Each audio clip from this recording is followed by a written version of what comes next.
Siamo in collegamento con Mauro Visentin, segretario provinciale della Camera del Lavoro qui a Treviso. Buongiorno. Buongiorno.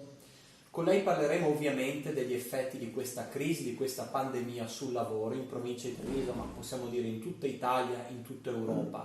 È importante che per uscire da questa crisi non ci siano percorsi differenziati, soprattutto a livello nazionale ci sia un'unica regia. Ecco, lei cosa pensa in merito? Beh, lo condivido, nel senso che è proprio la posizione del sindacato. Noi chiediamo appunto che si inizi a discutere di come deve essere la ripresa e che all'interno di questo tipo di discussione non ci siano fughe in avanti o fughe solitarie. Qua serve una regia unica che in qualche maniera possa garantire tutti quanti i lavoratori nel territorio italiano. Ecco, quali sono le criticità maggiori che lei ha riscontrato nelle professioni qui in provincia di Treviso? Chi è che sta soffrendo di più? Ma diciamo che purtroppo la questione è abbastanza generalizzata e penso molto di più ai settori come quelli dell'artigianato, quelli del commercio, che sono i primi a essere stati fermati e che in qualche maniera non hanno una possibilità, se non di ripresa del mercato interno, di lavorare. Ci sono tante aziende che stanno continuando a lavorare, soprattutto aziende grosse, soprattutto aziende ovviamente che sono state in qualche maniera autorizzate o dai codici Ateco oppure anche dagli interventi e le verifiche del prefetto. Per cui, ma nella maggior parte sono aziende, come dire, di grosse dimensioni. Il piccolo e il piccolissimo io credo siano quelli che stanno soffrendo di più. E quanto sarà difficile, soprattutto nelle medie e piccole imprese, garantire la prosecuzione e la ripartenza delle attività in condizioni di sicurezza? Qua è il vero nodo della questione, perché è ovvio che nel momento in cui c'è la ripresa ci deve essere la garanzia che ci sia la sicurezza dei lavoratori. Lo dico che va preservata ovviamente la sicurezza del lavoro e dei lavoratori, ma anche perché se rischiamo di fare qualche passo falso affrettato, il rischio è quello di ritornare indietro e di vanificare gli sforzi fatti fino adesso.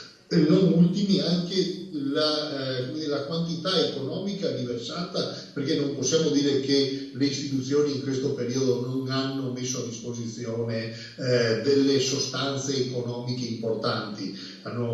In 2 mesi hanno riversato circa 50 miliardi, forse di più di euro all'interno del sistema produttivo, e credo che questo sia una questione importante e non possiamo permetterci di buttarla via. Ecco, in conclusione io le chiedo come lei si immagina la ripresa e soprattutto che cosa chiedete alle istituzioni in questo momento per pensare a una possibile rinascita dell'Italia. Allora, io la ripresa me la immagino, purtroppo credo molto lenta e piena di difficoltà. Da qua dobbiamo partire, però penso anche che se noi abbiamo una pianificazione omogenea anche con le istituzioni, abbiamo un'attenzione anche al mercato interno, il che vuol dire aiutare le aziende, i piccoli, gli artigiani, i commercianti eccetera, ma anche i lavoratori, per poter far ripartire il mercato interno. Se accorciamo la filiera, se decidiamo che alcune produzioni le facciamo in Italia perché riteniamo siano utili e opportune, e questo lo deve decidere e le indicazioni le deve dare non soltanto l'economia come è stato fatto fino adesso, ma anche le istituzioni, la pianificazione, credo che possiamo provare a pensare a uscirne in maniera, non dico indenne, però molto meno malconci di come potremo finire. Quindi una visione omogenea, lei dice, per tutta la nazione e forse anche con un coordinamento a livello europeo. Beh, ovviamente l'Europa è grande assente in questa fase e non possiamo, come dire, uno non possiamo permetterci di rimanere senza l'Europa, ma non abbiamo bisogno di questo tipo di Europa, questo qua è fuori discussione, per cui anche là il dibattito europeo deve essere un dibattito molto molto più concreto e soprattutto attento effettivamente alle necessità dei paesi e dei cittadini europei, questo senza dubbio sì. Noi la ringraziamo per questo collegamento e le auguriamo una buona giornata e buon lavoro. Altrettanto a voi, saluti. Grazie mille.